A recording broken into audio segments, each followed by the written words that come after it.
નમસ્કાર ખેડૂત મિત્રો, હું એજે મુળિયા આપ સર્વ ખેડૂત મિત્રોનું હાર્દિક સ્વાગત કરું છું. ખેડૂત મિત્રો, ખેડૂત ખુશ તો બધા ખુશ આ વાત લઈ અને આપણે દર વખતે ખેડૂત મિત્રોને મળીએ છીએ અને સાથે સાથે એ વેપારી મિત્રોનો પણ મુલાકાત મિત્રો લઈએ છીએ.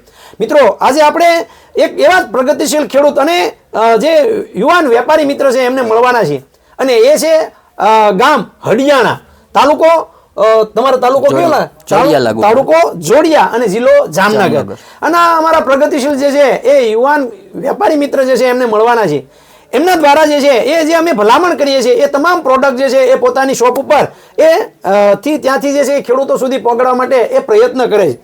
ખેડૂત મિત્રો, જે અમારા દ્વારા જે ભલામણ કરવામાં આવેલી જે પ્રોડક્ટ છે એમાં ખાસ કરીને જે લાઇફોલાઇઝેશન ટેકનોલોજી, આ ટેકનોલોજી જે છે ખેડૂતોને સમજાવવામાં ખેડૂતોને જે છે એ વધારે સારું રિઝલ્ટ મળે, ખેડૂતોને જે છે એ ઓછા ખર્ચની અંદર સારું રિઝલ્ટ મળે એના માટેના જે એક પ્રયત્નો અમારા છે એ પ્રયત્નોની અંદર અમને સાથ સહકાર જે છે એ જ્યારે અમારા વેપારી મિત્ર આપી રહ્યા છે ત્યારે આજે એમના જ મોઢે આપણે સાંભળવાનો પ્રયત્ન કરશું કે એમના દ્વારા જે પ્રોડક્ટ આપવામાં આવી છે એ ખેડૂત મિત્રોના કેવું રિવ્યુ રહ્યા, એ ખેડૂતોને શા માટે સસ્તી પડે છે અને બીજું આ જે કંપનીની જે પોલિસી છે એ પોલિસીની અંદર એ કેટલા જે છે એ અમે એની અંદર જે છે પારંગત થયા છીએ એની વાત એ આપણે ભાઈ પાસેથી જાણવાનો પ્રયત્ન કરીએ. સૌ પ્રથમ ભાઈનો પરિચય લઈ અને ત્યારબાદ એમણે પોતાના ખેતરની અંદર અખતરા કર્યા છે અને ત્યારબાદ જે છે વેચવાની શરૂઆત કરી છે તો એમનો પણ અનુભવ આપણે એમની પાસે લઈએ અને ત્યારબાદ જે છે ખેડૂતો લઈ ગયા છે તો ફરીવાર રિપીટ શા માટે થાય છે એમની પાસેથી જાણીએ. આપનો પૂરેપૂરો પરિચય. હલો, મારું નામ છે રાજેશભાઈ ગોવિંદભાઈ પાડલિયા. મારી પેઢીનું નામ છે શિવશક્તિ એગ્રો સેન્ટર હડિયાણા અને મારા મોબાઈલ નંબર છે 94 274 21 245. જ્યારે અમારે આ પ્રોડક્ટ આવી ત્યારે હું ગમે એ ટેકનોલોજી હોય, ગમે એ પ્રોડક્ટ હોય તો એની ઉપર હું સીધો વિશ્વાસ બને ત્યાં સુધી ઓછો કરું. ભલે ઘણા બધા વેપારીની પ્રોડક્ટો આવતી હોય છે આ તે, એટલે મેં પહેલી જ વખત આ પ્રોડક્ટને થોડું મટીરિયલ મગાવ્યું અને પછી જાજા જ ભાગે પહેલા જ ડેટા મારી જમીન ઉપર લીધા અને પછી 2-4 જે પ્રગતિશીલ અને શોખીન ખેડૂત છે એને મેં કીધું તમે નાખો એમ, એટલે બધાને વેચાણ નહીં એમ કે આનો બેનિફિટ રહે છે કે નહીં એમ. એટલે એ માટે મેં પછી મારી જમીનમાં એક તો ખાસ જ જ્યાં વધારે પડતી પીળી મગફળી એક નંબર ઓલરેડી મારી પાસે 42 વીઘા જમીન છે, એમાં મારે 32 વીઘાની મગફળી હતી. એમાં મેં કીધું 9 વીઘાનું જે નંબર મારું પીળું પડ્યું છે એમાં 3 પેકેટ જે આપણે સ્ટાર પ્રોટેક્ટના અને 3 પ્રોટેક્ટ જે આપણી પાસે એનપીના એ બે મટીરિયલ બે ભેગા કરીને મેં એક આગલે દિવસ પલારી દીધા અને બીજે દિવસે એને ડબલાનું માપ કાઢી દીધું. આપણે આટલા ક્યારે જવું જોઈએ એટલે 3 પેકેટનો 9 વીઘામાં ઉપયોગ કરેલો છે અને મેં મજૂરને બિલકુલ કહી દીધું અમારે આપણી એકનોરી છેટીવાળી છે તો આપણે અહીંયા જવાનું થતું નથી. એનું કારણે પીળી પડી એટલે આપણો જીવ નો રહીએ, સલ્ફર નાખી, ઓલું નાખી અથવા ઉપરથી ગમે બીજો સ્પ્રે મારી એમ, એટલે મેં કીધું આપણે મારવાનો થતો નથી. પછી હું 15 દિવસે એ વાડીએ ફરીને એક રાઉન્ડ માર્યો, મેં ત્યાં લગી મારી જવું નથી. એ મગફળીનો કલર આ તે અતિરેક જુદો થઈ ગયો એટલે એમ થયું કે આ પ્રોડક્ટમાં દમ છે.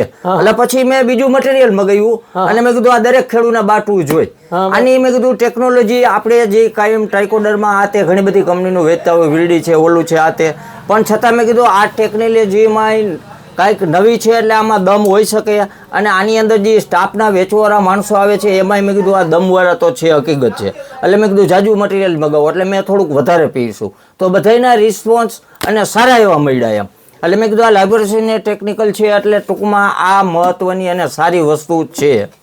એટલે મેં આનો આ સાલ આ 2 પ્રોડક્ટનો વજન લઈને ઉપયોગ કરી આવ્યો અને પછી મેં આ વેદાંત જે પ્રોડક્ટ રહી એને મેં કીધું આ ફ્લાવરિંગ અને આ સ્ટેજ છે એટલે મેં લાવ 2-3 પેટી મગાવીને વેચી. એટલે એમાં 1.5 પેટી મેં વેચી છે, હજી એકાદી પેટી જેવું મટીરિયલ પડ્યું છે. મેં કીધું હવે વેચવું છે એટલે એમાંય મજા આવી. એટલે હવે આપણે શિયાળુ પિત્તમાં જાજામાં જાજો ઉપયોગ કરાવવો છે કે આ દમવાળી પ્રોડક્ટ છે, નકર હું સીધો એનું વેચાણ કરી નાખું નહીં, ભલે પડી રહી પ્રોડક્ટ. આપણો સ્વભાવ એવો હોય જાજો ખેડૂને જેમ ઉત્પાદનના ડેટા વધે એમાં આપણું હિત છે, એકલા મટીરિયલ વેચાણ ઉપર ધ્યાન નથી. એ 100% ઉત્પાદન ખેડૂને 35 મણ મગફળી થતી હોય ને 40 થશે એમાં દમ હશે તો અમે કમાઈ લેશું, આ નહીં તો ગમે એ પ્રોડક્ટમાં. બાકી તો પોતાને જો કાંઈ ઉત્પાદન નહીં આવે તો કેવી રીતે એ છે કે આપણે કોઈ બી એની ઉપર જ રોજી કાઢવાની છે. સરસ. આ વખતે જે છે એ ચોમાસું પાકોમાં નજર તો તમે જે છે રિઝલ્ટ લીધું, પણ હાલ જે છે તમારા વિસ્તારમાં જીરાનું ખૂબ મોટું વાવેતર થયું, શેણાનું વાવેતર થયું છે, તો એની અંદર આ વખતે ખેડૂત મિત્રો જે છે એ સ્ટાર પ્રોટેક્ટ જે છે એ કેવું તમે આપ્યું છે અને ખેડૂતોના રિવ્યુ કેવા રહ્યા? હવે આ સાલથી અમે જે આ 3 પ્રોડક્ટ વેચી હતી અને જોઈ નવી, પછી મેં એક નવી આ સાલ એકાદું નંગ હોય તો તમને બતાવી શકું છું. વરદાન એક વધ્યું તો જે આપણે વેદાંત રહ્યું, વેદાંતનું આ સાલ પછી મેં એમ થયું કે આ વેચ્યું એટલે આ પ્રોડક્ટ આપણે એને ભલામણ કરે છે તો દમ હોય છે, એટલે જાજા ભાગના ખેડૂને ઓછામાં ઓછી 5 પેટી આ સાલ મિક્સ કરીને ખાતર ભેગી વવરાવી છે. અને અમુક એક પડામાં તો વવરાવેલી અડધામ છે અને અડધામ ન નાખતો ડીએપી ભેગી મિક્સ કરાવી છે. એટલે આ પ્રોડક્ટ એવું બોલશે. અને અત્યારે હવે જીરું ઉગતા આવે, પણ આ જીરાની ઉંમર હવે ઓછામાં ઓછી 40-45 દિનની થાય ને ત્યારે આને વ્યૂ ખબર પડે.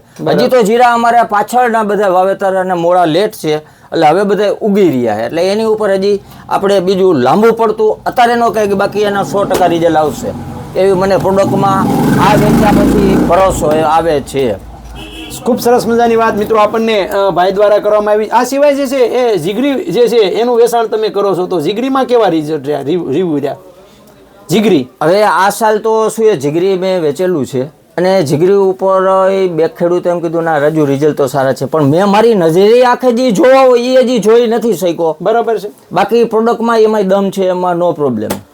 ખૂબ સરસ મજાની વાત મિત્રો આપણને ભાઈ રાજુભાઈ દ્વારા કહેવામાં. રાજુભાઈ, બીજું મારે તમને એ કહ્યું, તમે તો ઘણી બધી પ્રોડક્ટ બજારમાંથી વેચો છો અને વર્ષોથી જે છે પહેલાં અખતરો કરીને પછી વેચાણ કરો, તો અમારા દ્વારા જે ભલામણ કરવામાં આવેલી પ્રોડક્ટ જે છે એ ખેડૂતોને સસ્તી કેવી રીતની પડે છે એ પણ અમારા ખેડૂત મિત્રોને વાત કરો. જે અન્ય પ્રોડક્ટ જે છે એના ભાવ ઊંચા ભાવમાં તો રિઝલ્ટ મળવાનું, ત્યાં 25 થી 35 રૂપિયા આનો ભાવ છે, તો એના અંદર જે છે એ ખેડૂતોને કેવી રીતનું સસ્તું પડશે? એ છે. હવે એક જો એક આ ટેકનોલોજી એવી વસ્તુ છે કે એક સમજી લ્યો બહુ આ કોઈ ઝેર નથી. એક વસ્તુ આ ટેકનોલોજી બહુ ઊંચી છે અને આની કોસ્ટ કાંઈ એટલી ઊંચી ન કહેવાય. આપણે કદાચ 700 રૂપિયાનું રિટેલ આને કરી તો એ સમજી લ્યો ખેડૂતને 2.5 વીઘાનું કહી તો આની કોસ્ટ માપે જ કહેવાય, અને આના રિઝલ્ટ એ પ્રમાણમાં ઝાઝા આવે. બીજી ખાતરનું તમે ડીએપી જે આજે આપણે અહીંયા આગળના એરિયામાં તો મોસ્ટ ઓફ 2.5 વીઘે એક બાચકું ડીએપીનું નાખી દઈએ, પણ હું માનું ત્યાં લગી એ ડીએપી 50% વાવે ને આનું ખર્ચ એમાં ઇન્વોલ્વ કરી નાખે તો ઉત્પાદનના ડેટા વધે એવી મને 100% લાગે. જમીનની અંદર લભ્ય સ્વરૂપમાં ખોરાક ફેરવવાની એમાં તાકાત આમાં છે. જમીનની અંદર ઘણા બધા ફોસ્ફરસો છે, આ તે ઘણું બધું પડ્યું છે, પણ આ તમે દેવાથી લભ્ય સ્વરૂપમાં ફેરવીને પાંદડામાં રૂપાંતર કરે ને કરે. એટલે ખરેખર આપણે ડીએપીનો એનો બચાવ કરવો જોઈએ. આપણે એમ થાય કોસ્ટ ઊંચી થાય તો અગાઉથી આયોજન હોવું જોઈએ અને થોડુંક આપણે ડીએપી કાપીને એના પૈસાનો આમાં ઇન્વોલ્વ કરો. આપણી ભલામણ એવી છે. ખૂબ સરસ મજાની વાત મિત્રો આપણને રાજુભાઈ દ્વારા જે છે એ કરવામાં આવી કે ભાઈ ખેડૂત મિત્રો જે છે એ આપણા જે સ્ટાર પ્રોટેક્ટ અને સ્ટાર એનપીકેના જે છે એ બેક્ટેરિયાની વાત જે છે કરવામાં આવી કે જમીનની અંદર જીવતા જીવડા જો હશે તો જમીન બળવાની છે, તો આપોઆપ ઉપજ તો આપોઆપ આવવાની છે. અને આ પ્રોડક્ટ એવી છે કે એક વખત વાપર્યા પછી લાંબો ગાળો સુધી જે છે રિઝલ્ટ મળવાનું છે. એક કહેવાય કે બીજી દવાઓ વાપરશું તો દવામાં એવું થશે કે આપણે છંટકાવ કરીએ તો એનો દિવસે દિવસે પાવર ઘટતો જાય, જ્યારે આનો પાવર દિવસે દિવસે વધતો જશે. એટલે લાંબા ગાળા સુધી રિઝલ્ટ એ મિત્રો આપણે મળે.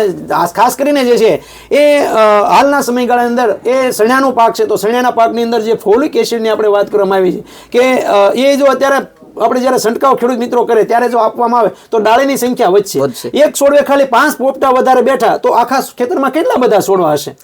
તો એ મિત્રો અત્યારે તમે એનો ઉપયોગ કરી શકો છો. સ્ટાર પ્રોટેક્ટનો ઉપયોગ તો તમે લગભગ કેટલું આપ્યું છે ખેડૂતોને, કેટલું આપ્યું છે? ઓછામાં ઓછું મેં ઓળની સાલ સ્ટાર પ્રોટેક્ટ અત્યારે જ મારે અમારી આ એરિયામાં જેમ મોસ્ટ ઓફ મેં વજન દઈને જ અને પ્લસ એ ખેડૂત માઈ ગયેલા છે એના વ્યૂ છે કે મારે સ્ટાર પ્રોટેક્ટ જોઈ છે.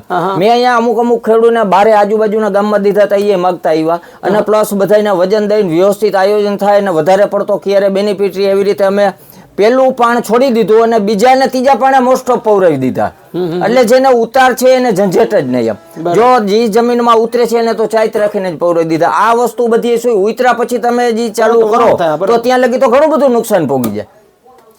ખૂબ સરસ મજાની વાત મિત્રો આપણને રાજેશભાઈ દ્વારા જે છે કરવામાં આવી કે ભાઈ દવા જે છે મારે ક્યાંથી લેવી, કેવું રિઝલ્ટ મળે છે. પહેલા અખતરો કરેલી અને પછી જે છે કોઈ પણ ભલામણ કરે તો પોતે જે છે પહેલા અખતરો કરે છે અને ત્યારબાદ જે છે એ ખેડૂતોને ભલામણ કરે છે. ખેડૂત મિત્રો આપણે ક્યાંથી દવાનો છંટકાવ કરવો, કેવી રીતની દવા લેવી, કોની પાસેથી લેવી, એક જાણતા આનંદ થયો કે ભાઈ ખેતીવાડીનું ભણેલા જ ડિપ્લોમા એગ્રીકલ્ચર ડિપ્લોમા કરેલા છે. તો મિત્રો આપણે જે છે એ ઘણી વખત એમ કહેતા કે ભાઈ એગ્રો વાળાને ક્યાં કાંઈ ખબર પડે, તો કે એગ્રોમાં કોની પાસેથી દવા લેવી, એગ્રો તો બજારમાં ખૂબ ઝાઝા બધા છે.